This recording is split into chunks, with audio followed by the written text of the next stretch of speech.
มันยืนคอยลูกค้าบ่โดยโอ้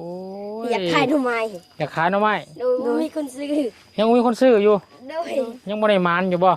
โดยโอ้ยแต่มื้อเช้านี้ไปหาหน่อไม้แบบนี้เนาะโดยถุง10,000พี่น้องเอ้ยเข้าได้นี่อันนี้เจ้าได้บ่หน่อยเนาะมื้ออื่นอีกไปหาหน่อไม้ให้ระบายไปจักโมงเบิ่นนี่ตื่นแต่นอนแต่5 โมงมื้อนี้ซื้อไปฝากเพิ่นก่อนถุง10,000บ่โดย10,000ก็เอาก็เป็นเรื่องดอกพวกพี่เจ้าขายถุงจักพันซะแต่ปีแต่ตอนนั้นหน่อไม้บ่ได้หลายถุง30เขาขาย25กะสบายดีน้อยสบายดีป่าลุงหน่อยไว้ไผไปหานี่ฮะแม่ทำไมไล่บ่เอาไปเลยนะแล้วก็เอาเด้เอาโอ้ยทงเท่าไรก็อันนี้เศร้าถูกเงินมาบุญกับห่อคักกันดีใช่นี่น้องซ้อนสวัสดีซ้อนจะพาไปเที่ยวชายแดนพาไปเที่ยวชายแดนเลยเพื่อนเพิ่นมีงานมื้อแรงใช้อันพาวแบงก์กับตู้เขาแบ่งคอยซากอยู่แล้วแบบคอยกับเบิดคือกันเหลืออยู่5%นี่โอ้ยตายขัดปาดเลยเนาะลุงกับเบิดใช้ยืมก่อนเผื่อไปพ่อยังยืมจะได้คอยกับสิเบิดเลยนะยังจัก%10%พอดีแล้วค่อยมาสิให้โอ้ยตายขัดปาดเลยสิไปยังชายแดนน่ะชื่อไก่น้องครับ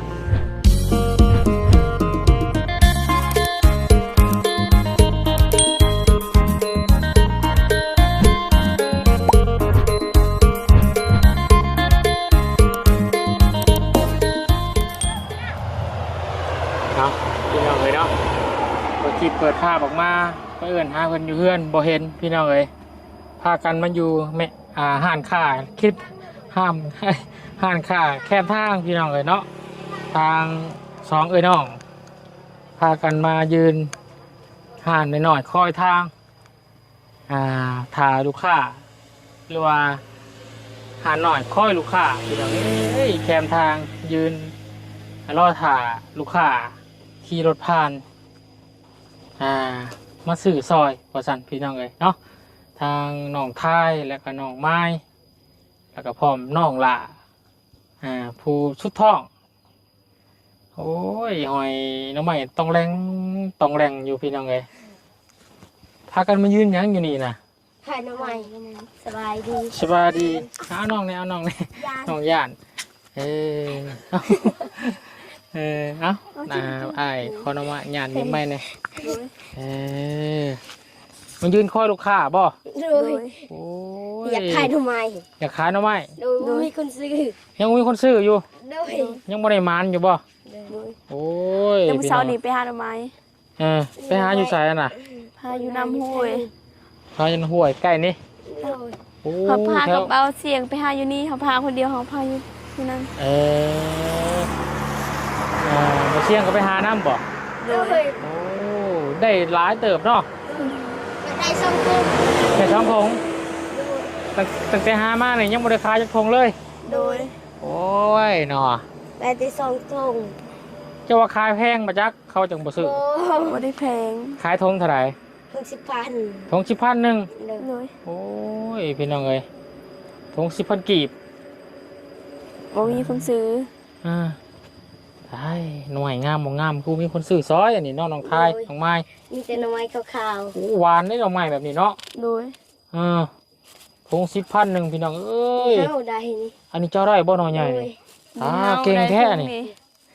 ตัวไหนทงน้องท้ายตัวนี้เฮาคนละทงกับเอื้อยกับน้องโดย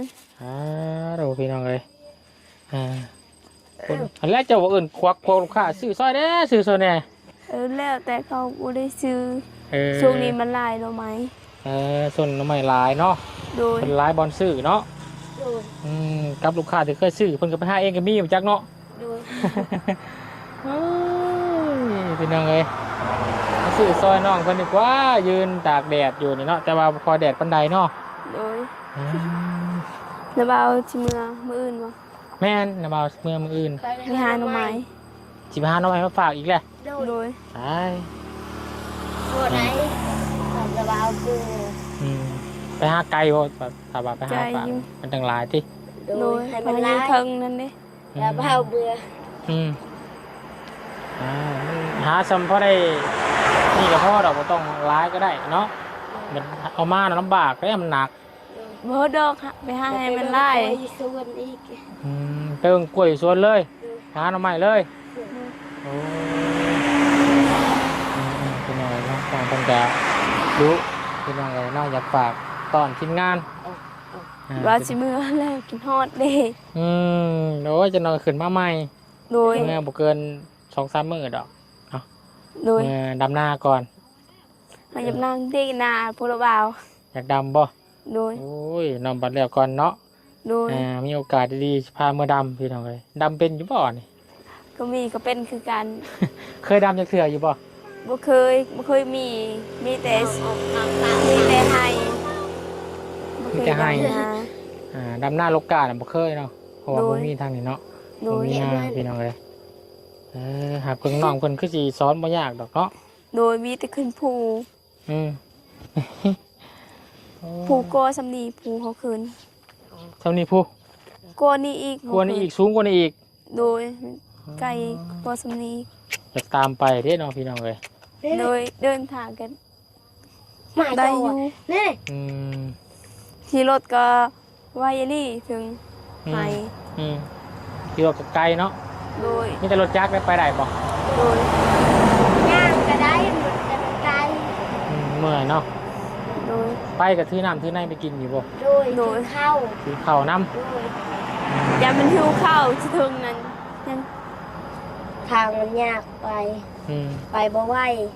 อืม ไป มัวนาลี่เด้ไปอยู่หายเฮา ม่วนบ่ โดยโกยเขากระปุกคือกัน มันมีเพลงว่ามันจะม่วน เข้ามันงาม ครับ โดยแล้วปลูกมะแตง มักแตงใหญ่แล้วบ่ บูฮูคือกัน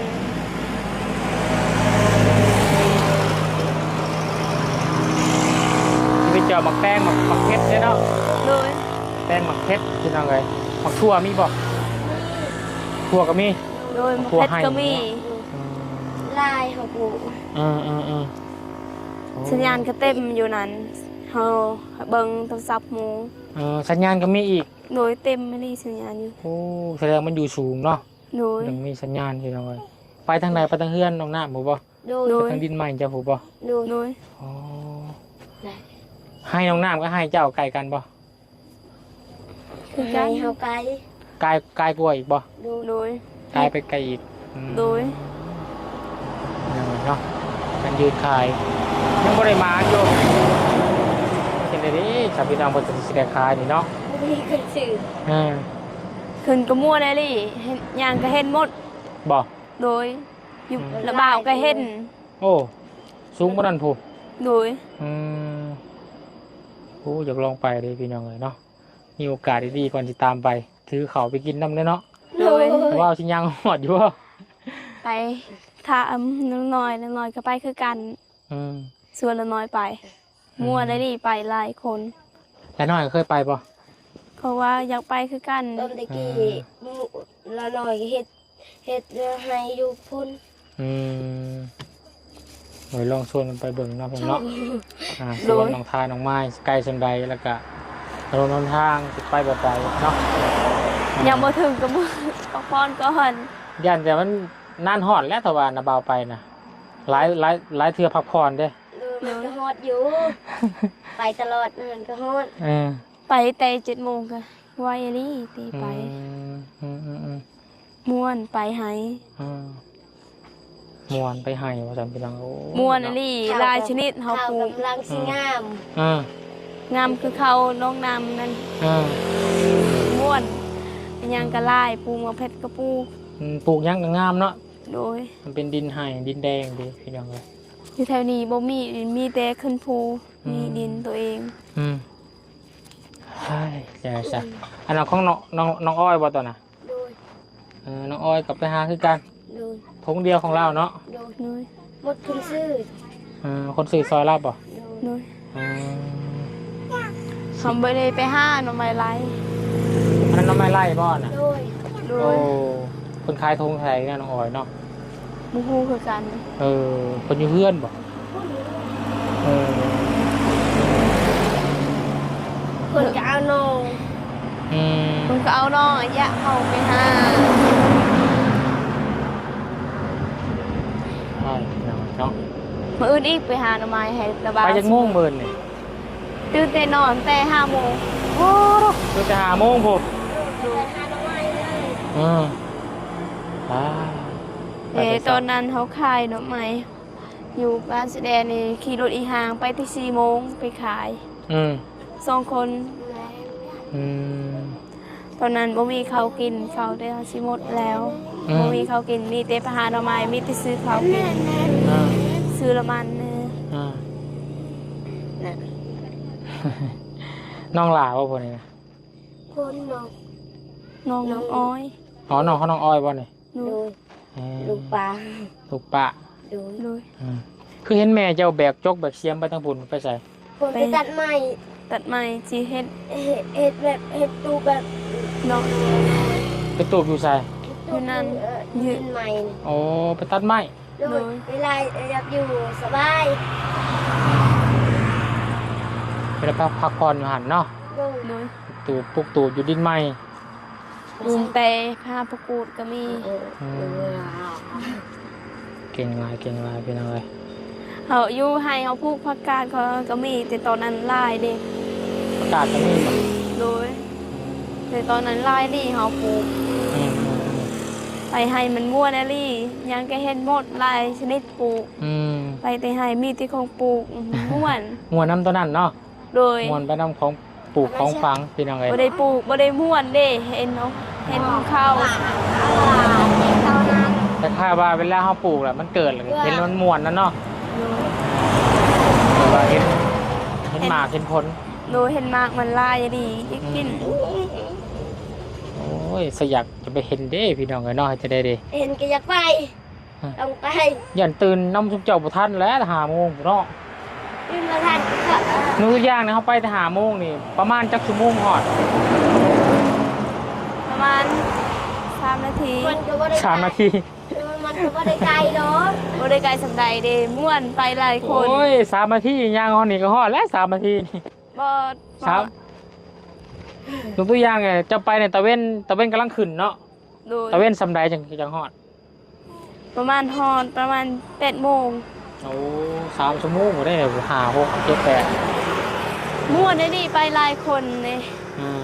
ตอนมีรถเขาไปเดินทาง เดิน เอง ทางไปเนาะแล้วบอกเข้าใจชั่วโมง ก็บ่ฮู้ เอาบ่เคยเห็นบ่ฮู้นี่ ประมาณ3 นาทีแล้วป่ะเนาะ โดย 3 นาทีนี่ตอนนี้ย่างตอนนี้หาฮอดเพื่อนอเลียแล้วฮอดแล้วนี่3 นาทีนี่ ฮอดครับ เพื่อนรักตัวนั้นก็ยังบ่ได้ฮอดเนาะ ฮอดเพื่อนน้องน้ำนี่ก็ประมาณ5 นาทีหรือว่า 6 นาที ย่างฮอดดินใหม่เจ้าค่ะ โดย อาจจะคิดเบิ่งอาจจะชั่วโมงปลายนะชั่วโมงหนึ่งนะ โด เนาะ ยขึ้นอยู่ภูเฮาให้ได้ทางขึ้น ชั่วโมงหนึ่งนี่60 นาทีเด้อจะเข้าใจชั่วโมงหนึ่งนี่60 นาทีนาทีหนึ่งนี่60 วิ เช่น นี่เห็นมันวิมันเต้น1 2 3 แล้วว่าอยากไปเฮาทาอยู่เฮือนก่อนบ่ได้ไปไสกันแล้วว่าอยากไป โอ้กลับไปลองเบิ่งเด้พี่น้องเอ้ยเนาะ โดย ไปโอกาสหน้าก็ได้ โดย เนาะมาเที่ยวหน้าจังสิไปน้ โดย ำเนาะเขาไปแต่เช้านี่ไปนี่ประมาณ9 โมง 10 โมงกับมาฮอดเฮือนเลยเนาะ โดย ซ้ำน้องมาแต่เทื่อแล้วเนาะ โดย หนึ่งเขาวไปกินเลย โดย กินข้าวอยู่เฮือนแล้วก็ไปอีก แล้วก็ถือไปกินอีก โดยกินอยู่นั่นก็อีกอยู่นั่นเฮาก็เฮ็ดกระตูบคือกัน กระตูบบ่ โดยเอาเม่นเขาว เฮ็ดแบบนี้คือกันอยู่ให้เฮา พอได้นั่งกินข้าวเนาะ โดยเวลาจะกินข้าว แม่คอยตะกี้แม่คอยก็นอนอยู่นั่นนอนอยู่ภูบ่มีละมันก็นอนอยู่ภู ยามไอ้หูดเข่าเนาะ โดยเฮา คอยก็ไปส่งคันเวลามีข่าวไปส่งตลอด บ่มีเขาวไปหาหน่อไม้ก็มีเขาวไป ไปอยู่นานคือกัน ไปนอนอยู่บนเลยเนาะ โดย โดย อ๋อ บ่ได้นอนบ่มีละวัน โดยพอข่อยก็นอนอยู่นั่นนอนอยู่ภูมัน อืมนำก็มีอยู่ทางนั้น บ่กินน้ำยังป่วยบ่ โดย อืมไปหาสอนหายังก็มีบ่ปลานั่นมันน่ะ เฮาบ่ฮู้เคยไปสอน แถวนั้นมันย่านเนาะ โดยอยู่นั้นน้ำฮู้สอนคนเดียวก็ได้ อืม บ่ได้ยานเฮาเคยไปแล้ว อืม ชนแคมมันออกเดมั่วนั่นนี่ไปหาแคมแต่ไปหาแต่5 โมง แคม โดยไปขายอยู่เวียด โอ้เพิ่นขายเพิ่นซื้อได้ขายแคม คื น่ะ อโล โลเท่าไหร่ มีเถือโล15 อืม โลกับแปด เอาเป็นโล น้ำตองซัมนี่เขาเอา อืม เขาขาย แต่ไปขายอยู่เวียดคิดเลย เขาไปแล้วเขา ไปคิดเลยห้าไปกับหมูเห็นหมูไปเลยอยากไป หา2 คนไป อ่าโอ้เก่งพี่น้องเลยสองไอ้น้องเจ้านี่เนาะเฮ็ดจังได๋เฮาสิได้ขายดอกไม้บาดนี้ โอ้มีคน ซื้ ซื้ อ อ คนซื้อ โอ้ ใช่ไม่ได้ เฮ็ดจังได๋ได้บาดนี้ เป็น พี่น้ มี อง ค เอ้ย นซื้อก็อยากขาย วนกะสิมื้ออื่นผู้ซื้อไว้กะอย่ามันเหี่ยวเนาะ โดยมืออื่นไปหาอีก อืมบ่เป็นหยังว่าวนสิซื้อซอยเด้อเดี๋ยวจะไปซื้อเอามาให้ห่านลาบเพิ่นต้มให้กิน โดย ให้เพิ่นต้มไปฝากให้ขาอารมณ์ดีพี่น้องให้น้องเพิ่นก็มีน้ำจิ้มใจตัวเฮาเทื่อแล้วก็เอาน้ำมาในให้กินตัวไปกินข้าวลองเทื่อแล้วก็บ่ได้คิดเงินก็มีพี่น้องเอ้ยเลี้ยงก็มีมื้อนั้นก็ไปกินเพิ่นก็เอามุกเอาไม้ให้กินพี่น้องเอ้ยมื้อนี้ซื้อไปฝากเพิ่นก่อนทง10,000บ่ โดย10,000ก็เอาก็เป็น1ดอก พวกพี่เจ้าค้าทงจะพันจ้ะ แต่ปีแต่ตอนนั้นน้องใหม่บ่ได้หลายถุง30เขาขาย25กะ บันน้ำไม้ร้ายแล้วราคาลงเนาะ เอาด้วย หลายคนเด้คนขายก็ขายสำเนีย แก้ ง วแก้วโอ้เย่หน่อย เอาสายเดียวบนสื่อซอยเย่ เอาบดช่องเลย โดย ใช้สายของน้องอ้อยเด้น้องอ้อยขายทงเท่าไร อ้อยบังอย่างเจนเติมแหละ เอาบังทงเท่าไรอ้อยเอ้ย ไม่ใช่ไปไหนอะบังเนี่ยสิ เอาไว้บาบุญสื่อซอยน้องไม้ไล่บ้องของเจ้าน่ะมาพี่ ไอ้บัง เอาบังเอามาเอาบัง เอาบังมาก สาวเอิ้นลาบ้างสาวลาเอิ้นว่าน้องใหม่ สาวเจ้าเอาบังสบายดีน้องอ้อยสบายดีปลาลุงหน่อยไว้ไผไปหานี่ฮะ แม่ แม่ทำไมไล่บ่ เอาถือเลยนะแล้วก็เอาเจ๊เอา โอ้ยทงเท่าไรเกาะ ถุง25 ทง25ทำไมไล่แพงกลัวาเนาะหายากเนาะเบิ่งเงินให้ก่อนมีเงินอยู่บ่เนี่ยพอสิซื้อน้องน้องเพิ่นก็บ่ได้ว่าเงินเจ้าของครับ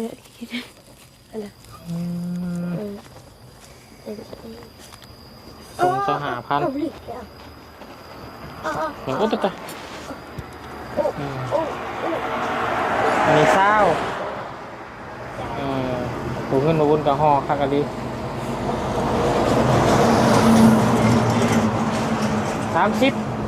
มาวนให้30ไปเด้อบ่ต้องทอดใส่ถุง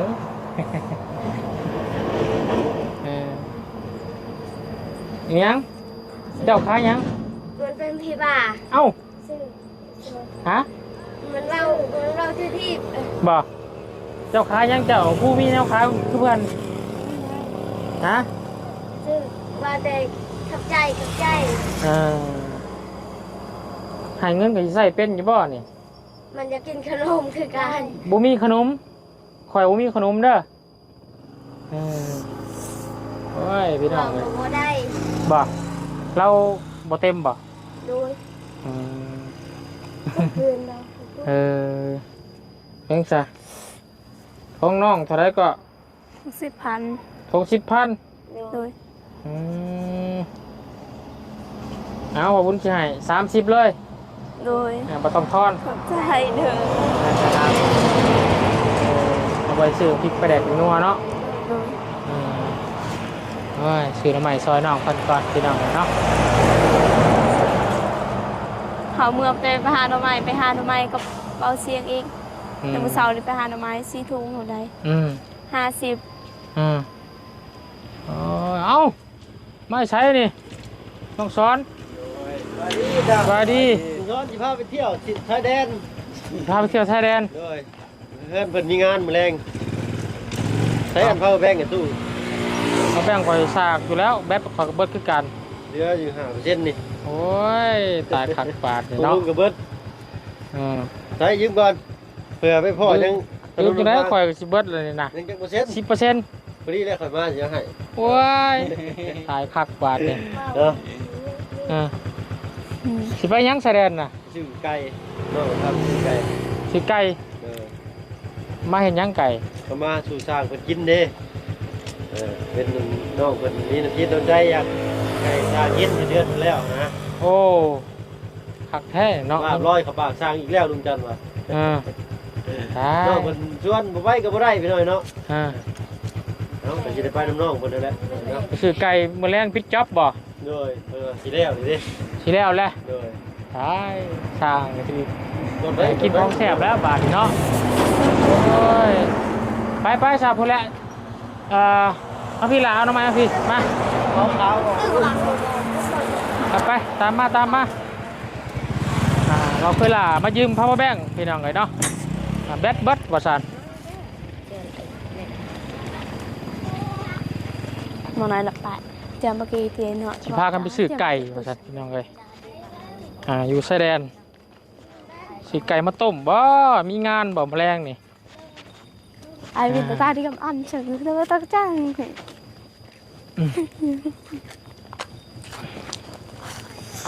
พอไปตัวแต่ ไปครับคอยทีเด้อ ปริมาณไปดาวหรือเปล่า จักน่ะ ก็ตรง อ่า ไปแล้วปู่จู ไป เป็นโจด คอยทีเด้อรถเบางล่าง ว้าว พี่น้องเลยเนาะบุญกับยืมรถสร้างมาเมื่อกี้ไปหาสร้างเยือนน้องนั่งหน่อยไปให้ไปตู้ก็ใช้นี่ไปตัดใหม่มาเห็นยัง เห็ดครัวไก่ เห็ดขอบไก่ไก่ลายบ่ บะได้ลายแล้วเอาเสียงเกิด อาเชียงชื่อไห้โอ้เลี้ยงใหญ่ๆไว้เด้อจะได้มากินต้มไก่น้ำเด้อไปสบายดี เรียนอยู่นี่ก็แล้ว ฮะ เรียนอยู่นี่ โดยเมียนอยู่นี่แหละเอาขอบใจเด้อ ขอบใจคือการ ขอบใจคือการระบายซีซอยน้ำไม้ โดยบอกเป็นหยังเนาะแดงมือหนาบนจะมามีหน้ำไม้อีกจะมาซื้อซอยอีกเด้อ โดย มืออื่นไปหาหน้ำไม้ดิ ไปหาหน่อไม้เอิญ แล้วเราให้เราไปเอา ว่าสิมือไปหาให้เบาเสียงยังบ่ได้มือ เขาเชียงยังหมดในเมื่อ โดยเขาถามแล้ว แต่บาบุญเมื่อก่อน โดย ถามก่อนมือหนาว่านนี่เป็นยังคือหาย เขาดีใจ ดีใจหยัง ดีใจที่ได้เฮือนได้ดินทางผู้ใหญ่ใจดีที่มาซอยทางทีมงานทุกคนดีใจ ดีใจก็ได้หาย โดยดีใจมีดินตัวเองอยู่กับใจทางผู้ใหญ่ใจดีทางทีมงานทุกคนเลย เอาแกบอกเป็นหยังบาบุญแกถ้าว่าหายเรื่องดีใจแกหายห่วงเนาะอย่าว่าหายเรื่องอื่นเนาะ บอเขาดีใจ ดีใจแกสบายใจคนกันเลยเนาะ โดย ไปสาเนาะสบายดีเด้อไปหาพักผ่อนเนาะ สบายดี ไปมาหาบักขอไม่นะไปเนาะหาพักผ่อนเด้อมื่นกับเก็บแห้งไปหาหน่อไม้อีกพี่น้องเลยเนาะไปสาโอเคพี่น้องเลยบุญกระเจิดขออนุญาตเนาะจบคลิปลาพี่และน้องคลิปนี้ลงเพียงสมัยก่อนพบพอการคลิปหน้าเด้อคลิปนี้กับมาซื้อหน่อไม้ซอยน้องไม้น้องทายยืนหาหน่อยคอยทางอยู่พี่น้องเลยเนาะยังบริการจักทงว่าสั่นก็เลยซื้อซอยน้องกัน2 ทงแล้วก็ทั้งน้องอ้อยทง 1เนาะได้ใช่โอเคพี่น้องเนาะจะได้กับห้องซอยได้กับซอยกันไปพี่น้องซอยทำที่ห้องซอยได้เนาะซอยไล่กับห้องกับบุมี่ได้พี่น้องเนาะจะได้ขอบคุณพี่น้องคลิปนี้กับของมขอบใจของพี่น้อง14ประตูทานที่เขามาทำมาส้มเป็นกำลังใจกับขอบคุณชาวบ้านตลอดมาเนาะคุณบนน้ำกันทางเพื่อนน้องทายน้องมาสีใดเหตุเพื่อนถอดขั้นตอนใดเนาะจะได้สร้างทีมใดราคาสร้างเท่าใดฝากติดตามรับชมกันอีกคลิปต่อไปเนาะ หลักคลิปนี้บุญกาลาก่อนแล้วพอกันคลิปหน้าเนาะขอกล่าวคำว่าสบายดีกันเบิดสุขสุขคนเด้อพี่น้องเด้ออยู่ดีไม่แห้งพี่น้องเลย